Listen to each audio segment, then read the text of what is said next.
जी हाँ, आज हमारे साथ चर्चा में हैं सैयद शाकिर अली साहब, अल्पसंख्यक के उत्तर प्रदेश के प्रभार, बड़ी ज़िम्मेदारी और दूसरी तरफ चुनौती भरी एक बड़ी कहानी, भारत जोड़ो न्याय यात्रा।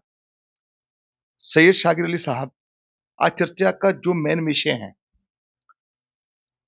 आपके पास उत्तर प्रदेश में अल्पसंख्यक में इतनी बड़ी ज़िम्मेदारी है, लेकिन कहीं न कहीं बिहार से भी आपका ताल्लुक बज़ा है, उसे से भी आप नहीं भाग सकते।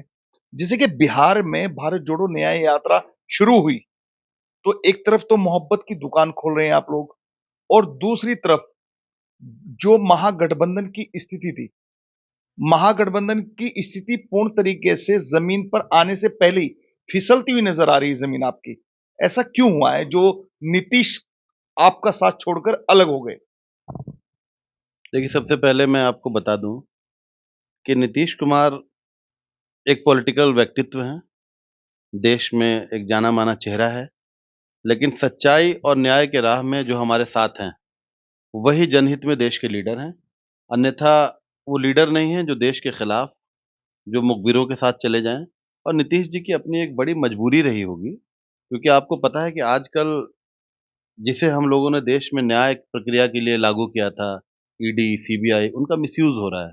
और नीतीश जी पे कहीं न कहीं बहुत बड़ी प्रेशर रही है, क्योंकि वो आपके सामने आ रहा है ना, जिस दिन वहाँ गवर्नमेंट राहुल जी की एंट्री होते ही ऐसे बौखला गई बीजेपी कि दूसरे दिन ही नीतीश कुमार को इतना मजबूर कर दिया गया कि उन्होंने गठबंधन को छोड़ दिया और उनके साथ चले गए जो मुखबिरी करते थे, जो अंग्रेज़ों की गुलामी करते थे। तो हमारे लिए कोई घबराने की बात नहीं है, हमारा जो सेक्युलर वोट है, वो पूरे देश में आज इस तरह की हरकतों से और इकट्ठा हो रहा है और मजबूत हो रहा है। यानी कि आपका मानना ये है कि जैसे कि पूर्व में कांग्रेस पार्टी जन-जन और ज़मीन पर थी। उसी तरह अगर इन लोगों का अलग होना है, तो आपको लग रहा है कि एक कांग्रेसी कांग्रेस के रूप में आपके साथ वापस आ रहा है, 2024 में? देखिए, जो देश हित में काम करते हैं, वो कांग्रेसी ही होते हैं। ये अलग बात है कि कांग्रेसी शोषेबाज़ी नहीं करते हैं, दिखावा नहीं करते हैं, ड्रामा नहीं करते हैं। भाई सारे आविष्कार, सारी चीज़ों की जननी कांग्रेस है इस देश में। आज़ादी कांग्रेस ने दी। कांग्रेस ने छुरी भी बनाई थी, लेकिन उस छुरी से जनता को फल काट के खाना था, इंसानों को नहीं काटना था। तो आप ये कंपेयर कर सकते हैं कि आज की जो सत्ता है, वो किस तरह से चीज़ों का मिसयूज़ कर रही है। हमारे जवानों को उसने शहीद करवा दिया और बताते हैं हर चीज़ में पाकिस्तान, हर चीज़ में पाकिस्तान। पाकिस्तान के अलावा उनका कोई एजेंडा ही नहीं है। जब इनके जिसके पास कोई काम नहीं होता है, तो इस तरह की चीज़ों को ही अब सोचिए पूजा करने का डेट वो देते हैं, इवेंट बना देते हैं। प्रभु राम जो इस देश में हम सब के लिए हमारे वो अनुयायी हैं, वो सुपर हीरो हैं इस देश के। उनके लिए वो डेट डेट दे रहे हैं कि आप इस दिन पूजा करें, इवेंट बना रहे हैं, जो कि सरासर गलत है। चारों जगत गुरु शंकराचार्य नहीं गए। 8 पार्ट में मंदिर का पूरा कंप्लीशन कहा जाता है, वो 3-4 पार्ट में आनन-फानन में उन्होंने ये सारा काम कर डाला है। बात कर रहे हैं बिहार की, भारत जोड़ो न्याय यात्रा। राहुल जी बिहार में एंटर हो चुके हैं। दूसरी तरफ दीदी की जो ज़बान है, वो भी कुछ ज़्यादा सामने आ गई हैं। अभी तक अधीर रंजन जी जो हैं आपके नेता, जो आपके सदन के भी नेता हैं, बड़ी बात है तो लेकिन पहले उनकी तरफ से हो रहा था, अब दीदी की जो बात सामने आई, उनका ये कहना है कि मैं 2 सीट दे रही थी कांग्रेस को, बहुत बड़ी बात थी। अब तो खाली एक सेल्फी खिंचवाने के लिए राहुल जी यहाँ पे बिहार में हैं और कुछ नहीं की फोटो खींच रहे हैं और कुछ नहीं हो पा रहा है। देखिए, सियासत करने का अपना हर लोगों का अलग-अलग अंदाज़ होता है। आज राहुल जी का किसी भी नेता से कॉम्पिटिशन नहीं है। अगर संघियों के खिलाफ पूरे विश्व में किसी का आवाज़ उठता है, तो वो आदरणीय हमारे नेता श्री राहुल जी गांधी जी की आवाज़ को उठाया जा रहा है और राहुल गांधी ही लड़ रहे हैं। तो हर इंसान अपनी राजनीति को बचाने के लिए अलग-अलग तरह की बात करते हैं। राहुल गांधी जी को अगर चुनाव से प्यार होता, अगर ड्रामा से प्यार होता, तो वो आज इस वक़्त जब बीजेपी चुनावी मोड में जा चुकी है, वो ऑलमोस्ट अपना टिकट डिक्लेयर कर चुके हैं। बौखलाहट में सभी लोग अपना टिकट, अपने कैंडिडेट डिक्लेयर करना शुरू कर दिए हैं। लेकिन राहुल जी जनहित की बात करते हैं, जनता की बात करते हैं, स्नेह की बात करते हैं। राहुल जी न्याय यात्रा निकाला है, भारत जोड़ो न्याय यात्रा। वो न्याय कैसे होगा जब तक हम जनता के बीच नहीं जाएँगे, उनके दर्द को नहीं समझेंगे, उनके परेशानियों को नहीं समझेंगे, तो न्याय हम नहीं कर पाएँगे। आज राहुल जी बिहार में अप्रत्याशित भीड़ रही, मीडिया भले नहीं दिखा रहे, आप जैसे जाबाज़ कुछ पत्रकार हैं, जो आज भी सच्चाई को दिखाने की हिम्मत रखते हैं। तो मीडिया नहीं दिखा रही, बट सोशल मीडिया एक बहुत बड़ी चीज़ है। सोशल मीडिया पे दिख रहा है, जिस तरह से जनाधार कांग्रेस का पुराना वाला वापस आ रहा है। उत्तर प्रदेश में परसों से, कल से 2 तारीख से हम लोगों ने एक प्रोग्राम शुरू किया है, आईटी डिपार्टमेंट के तत्वावधान में, हमारे यहाँ के प्रदेश के चेयरमैन और अखिल भारतीय अल्पसंख्यक विभाग के राष्ट्रीय अध्यक्ष हमारे सांसद इमरान प्रतापगढ़ी जी के नेतृत्व में। यहाँ 41 एक 41 फैक्टर है, 41% का जो फैक्टर है, टारगेट 41 हम लोगों ने शुरू किया है। इस टारगेट 41 का मतलब ये हुआ कि 41% वोट अगर हम इकट्ठे हो जाएँ, सबसे ज़्यादा संविधान का हनन जो हो रहा है और उसकी परेशानी अगर होगी, तो हमारे दलित भाइयों को होगी। संविधान बनाया उनके लिए गया था। हम तो आज़ादी के पहले भी मुसलमान अपना रोज़गार कर लेते थे, संविधान की आवश्यकता उन्हें तब भी नहीं थी। वो अपने आप में कंट्रोल्ड कम्युनिटी है, अगर वो सच्चे मुसलमान हैं, तो उन्हें संविधान जैसा ही उनका अपना एक्ट होता है, लाइफ़स्टाइल होता है, तो उन्हें बहुत ज़्यादा ज़रूरत नहीं थी। लेकिन दलितों का जो इंसानों के लेवल पे जिन्हें नहीं समझा, जिनका शोषण होता था, हनन होता था, तो संविधान के साथ अगर खिलवाड़ होगा, सबसे पहला नुकसान उनका है। इसलिए दलित भाइयों के साथ हम लोग मिलके रोज़, अभी 10 दिन का प्रोग्राम है, उसमें टारगेट 41 का नाम दिया गया है। 20% मुसलमान हैं, 21% दलित हैं। टोटल एक 41% होता है। आप सोचिए कि 14 के चुनाव में बीजेपी 30-31% वोट पे उसने गवर्नमेंट बना दी। अभी 19 में इलेक्शन हुआ, वो कितना प 37% पे बन गए, फिर भी 41% ज़्यादा होता है। तो 41% दलित मुस्लिम और उसके अलावा जितने भी सेकुलर सोच के लोग हैं, क्योंकि 37 के बाद भी जो पोर्शन बचता है, वो नॉन मुस्लिम सभी भाइयों का पोर्शन बचा हुआ है। तो वो भी कांग्रेसी हैं, वो कांग्रेस में आएँगे, देश हित में आएँगे और देश को खुशहाल बनाने में मदद करेंगे। बिहार में राहुल गांधी जी की बढ़ती लोकप्रियता से कहीं ऐसा तो नहीं हो रहा है कि मतलब जो आपके साथ आने वाले नेता है, वो बढ़ती जो लोकप्रियता देख रहे हैं राहुल गांधी जी की, उससे बौखला कर इस तरह के स्टेटमेंट दे रहे हो? नहीं, नहीं, बिहार में जो सेकुलर सोच के लोग थे, तेजस्वी यादव जी एक बड़े नेता बन के उभरे हैं, वो बड़े नेता भी हैं। देश में रीजनल पार्टीज़ में उनका सबसे बड़ा चेहरा है और वो जनहित की बात करते हैं। उनकी सोच हमारे कांग्रेस की विचारधारा से मिलती हुई विचारधारा है। उनके पिता जो देश के बहुत बड़े लीडर आदरणीय लालू प्रसाद यादव जी रहे, वो भी हमेशा दलितों की, अल्पसंख्यकों की लड़ाई लड़ते रहे, मज़लूमों की लड़ाई लड़ते रहे। तो वो उनकी विचारधारा, हमारी विचारधारा सेम है और हम मुस्तैदी से बिहार में खड़े हैं, पूरे देश में खड़े हैं। इस बार मोदी जी को साउथ से पैक हो चुके हैं वो, नॉर्थ ईस्ट में कहीं नहीं है वो। माँ-बहनों की इज़्ज़त जाती रही, वो अपने आप डुगडुगी बजाते रहे। तो पूरा देश समझ चुका है। 1-2 स्टेट है, उत्तर प्रदेश में भी देखिए उनको मुँह का खाना पड़ेगा। वो सारा सिनेरियो चेंज होने वाला है, सारा उनकी प्लानिंग बदलने वाली है। क्योंकि देश को डेवलपमेंट चाहिए, एजुकेशन चाहिए, आपसी भाईचारा चाहिए, क्योंकि नफ़रत के बीज, नफ़रत की बदबू आप कब तक फैलाएँगे? बदबू का अंत होता है और अंत होगा। बिहार में जब तक नीतीश जी गवर्नमेंट में लालू यादव के साथ गठबंधन में मुख्यमंत्री की कुर्सी पर बैठे हुए थे, जैसे नीतीश जी ने पलटी मारी, क्योंकि पलटने की तो उनकी आदत शायद पुरानी हो गई, कोई नई नहीं है। ये तो जग जाहिर है कि वो सिर्फ एक मौके का जो पहलू है उसको तलाशते हैं।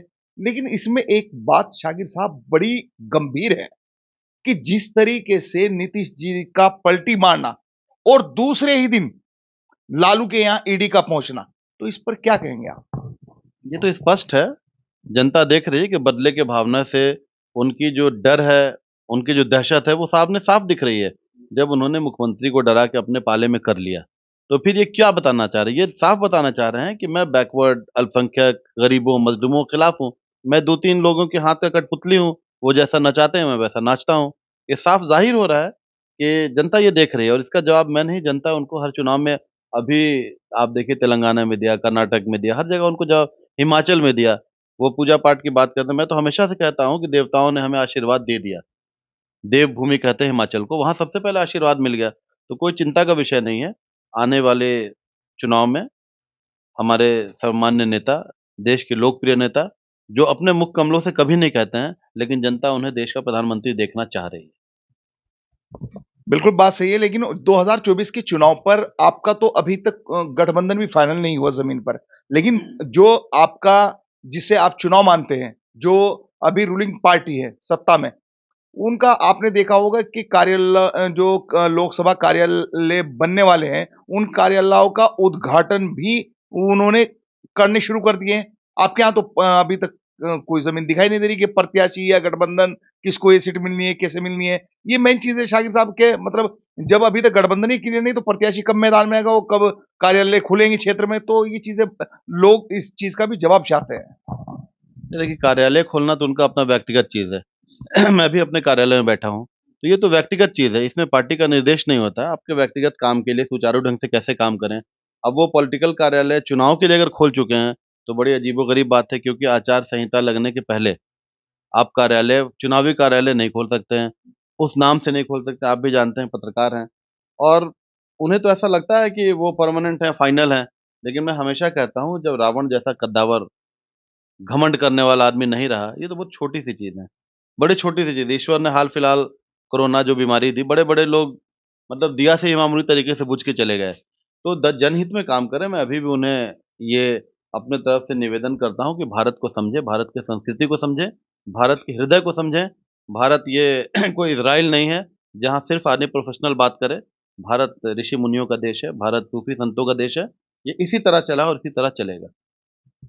जिस तरह उत्तर प्रदेश में आपने अभी चर्चा की कि इमरान प्रतापगढ़ी जो राज्यसभा सांसद भी हैं और राष्ट्रीय अध्यक्ष भी हैं अल्पसंख्यक के, तो बड़ी तैयारियों पर आप लगे हुए हैं।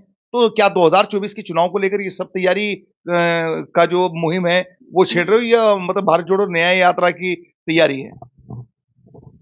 देखिए, चुनाव पूर्णतया जनता के ऊपर डिपेंड करता है। जनता ही सत्ता चुनती है, जनता ही सत्ता बनाती है। राहुल जी की यात्रा की तैयारी क्या जनता अपने आप आ रही है। राहुल जी की यात्रा के लिए कोई हम लोग ऐड नहीं करते हैं। कोई करोड़ों के खर्च हम लोग लाके चंदा लेके नहीं करते हैं। राहुल जी की यात्रा में यूनानिमसली अपने तरह से ऑटोनोमस इंसान अपना दान करता है, अपना शारीरिक दान करता है, श्रम दान करता है और राहुल जी को देखने के लिए गाँव-गाँव से लोग लाखों करोड़ों लोग उभर रहे हैं। सारे लोग रोड पे सड़कों पे आते हैं। आप देखिए, जब मैं भारत जोड़ो यात्रा का जो मेन यात्रा था पहले, उसका मैं प्रभारी भी था उत्तर प्रदेश का। मैं खुद परेशान था कि लोग कहाँ से आएँगे? लेकिन जब राहुल जी की आमद हुई, जब हमारे हल्दी-लजीज नेता जब एंटर किए लोनी से, तो पता ही नहीं चला कि भीड़ कहाँ से आ गई। जबकि पूरा एंटायर इलाका माइनॉरिटी का था और ऐसा माना जाता था कि माइनॉरिटी अखिलेश यादव समाजवादी पार्टी की है। लेकिन ऐसा कुछ नहीं है, माइनॉरिटी वो कम्युनिटी है जिसका मैं प्रभारी हूँ। ये हमेशा दिमाग से सोचती है, दिल से सोचती है, दोनों मिला के सोचती है। ये प्रोफ़ेशनल नहीं है। ये हर उस इंसान के साथ है जो देश हित में बात करता है, जो जनहित में बात करता है। माइनॉरिटी का अपना कोई पार्टी नहीं है। माइनॉरिटी उस पार्टी के साथ होती है जो देश के लिए काम करता है। उत्तर प्रदेश में समाजवादी पार्टी के साथ में और आरएलडी के साथ में लगभग गठबंधन की बात तय मानी जा रही है, कहीं न कहीं। लेकिन बीएसपी का क्या रोल रहेगा 2024 के चुनाव में? क्योंकि बसपा सुप्रीमो जो है वो तो बार-बार एक ही बात पे तब भी कि हम तो अकेले अपने दम पर चुनाव लड़ेंगे।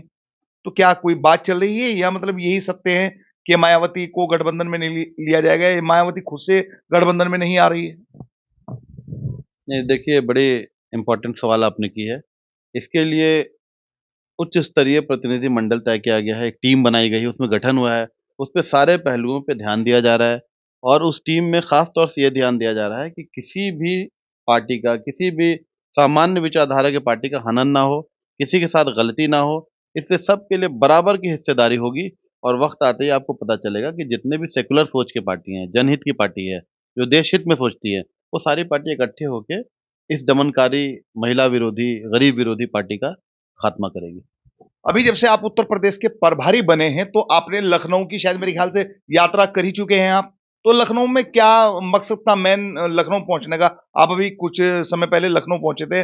क्या अल्पसंख्यक की कोई बड़ी आपने वहाँ पर मीटिंग ली है? अल्पसंख्यक का कोई वहाँ से कोई संदेश देने की कोशिश की है उत्तर प्रदेश में? तो क्या ऐसी क्या वजूहात थी जो आपको लखनऊ दौड़ना पड़ा?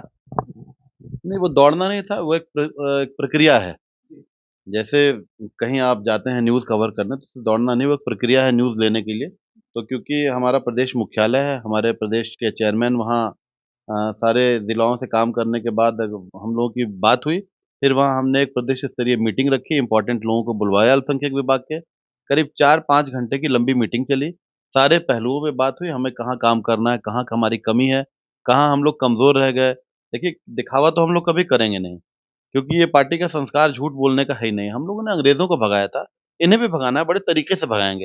ये सहारा जो इस चीज़ का ले रहे हैं, जो देश में इन्होंने ज़हर घोल रखी है हिंदू-मुस्लिम की, वो बहुत जल्द खत्म होने वाला है और फिर कांग्रेस पार्टी एक ऐसी पार्टी है जहाँ हर जात का, हर धर्म का प्रतिनिधित्व है। यहाँ जात के ना कांग्रेस के बारे में अगर आप पूछेंगे, तो कोई ना कोई इस जात की पार्टी है। ऑलमोस्ट सभी जात ने अपनी पार्टी बना करके देश को कन्फ्यूज़ करने की कोशिश की है, देश के हालात को खराब करने की कोशिश की है, लेकिन अब सब एक मंच पे आ रहे हैं। वहाँ 5 घंटे की मीटिंग होने के बाद फिर हम लोग करीब 1 घंटे तक अजय राय जी के साथ जो हमारे प्रदेश के मुखिया हैं, उनके साथ ही बैठक हुई और एक-दूसरे के साथ मिल के सहयोग करके काम करने का हम लोगों ने वहाँ निर्णय लिया। टारगेट क्या था? फिलहाल तो टारगेट 41 पे काम कर रहे हैं। टारगेट 41 में जैसा कि मैंने बताया कि 21% हमारे दलित भाई हैं और 20% मुस्लिम भाई हैं। उसके अलावा जितने भी सेकुलर लोग हैं जो देश हित में कांग्रेस में रहे हैं, कांग्रेसी रहे हैं और जो कांग्रेसी नहीं भी रहे हैं, वो आज के सत्ता के हालात को देख कर के दिन दहाड़े किसी को मरवा देना, ज़ात के नाम पे कत्लेआम करवा देना, ज़ात के नाम पे उसे डैमेज कर देना, कोई बड़ा बिज़नेसमैन है तो ज़ात के नाम पे उसे तोड़ देना। इन चीज़ों को देखते हुए लोगों के अंदर से जिस सोच से इनको प्रचंड बहुमत दी गई थी, उसके बाद उनका गिरावट आ रहा है। सारे तभी तो वो सिर्फ़ धर्म, जात-पात कर रहे हैं। वो डेवलपमेंट की बात करें ना, वो हेल्थ की बात करें, एजुकेशन की बात करें, कुछ नहीं कर रहे हैं। तो लोग समझ रहे हैं और देश की जनता हमारी बड़ी पढ़ी-लिखी समझदार जनता है। ये वही जनता है जिसके बाप-दादाओं ने अंग्रेज़ों को भगाया था, यही जनता जो इसे भी भगाएगी। शाकिर साहब, उत्तराखंड में आपने देखा होगा कि जल्द ही हाल-फिलहाल में बड़ी तैयारी है यूसीसी लागू करने की, आपके सामने आई होगी बात। देखिए, ये तो इस तरह के प्रोपेगेंडा हमेशा करते रहते हैं ये लोग। इनका काम सिर्फ़ डराना है और लोगों को ये महसूस कराना है कि आप अलग हो, आप इस जात के, इस धर्म के, उस धर्म के हो। इस देश में ना कभी गलत लोगों की सत्ता चली है लंबे समय तक, ना चलेगी। देश की जनता तैयार बैठी उत्तराखंड में तो हमारी सरकार बन गई थी, हरियाणा में हमारी सरकार बन गई थी। लेकिन इनका जो अंदाज़ है, लोगों को ब्लैकमेल करना, लोगों को डराना, तो जनता किसी भी चीज़ को आप इतना ही दाब सकते हैं जितना लिमिट होता है। लिमिट से ज़्यादा दाबेंगे तो आपके लिए नुकसानदेह हो जाएगा। एडवाणी जी भाजपा के बहुत दिग्गज लीडर रहे हैं, तो उनको भारत रत्न देने की तैयारी है। कांग्रेस का बयान भी उस पर आया है। तो क्या कहना है आपका? नहीं देखिए, अभी की सत्ता की ये अपनी सूझ-बूझ होनी चाहिए कि जो भी हमारे वरिष्ठ नेता जिनका योगदान उस लेवल का रहा है, अगर हालाँकि बीजेपी के लिए तो उनका योगदान रहा है क्योंकि उनके भीष्म पितामह वही हैं। ये कोई-सा भी रत्न दे दें, आडवाणी जी ने जिस चीज़ के लिए मेहनत की थी, उन्हें दरकिनार कर दिया गया। आडवाणी जी का कोई नाम लेवा नहीं है, मुरली मनोहर जोशी जी का नाम लेवा नहीं है, परवीन तोगड़िया जी को कोई नहीं पहचानने वाला है। ये अलग से प्राइवेट कंपनी चला रहे हैं।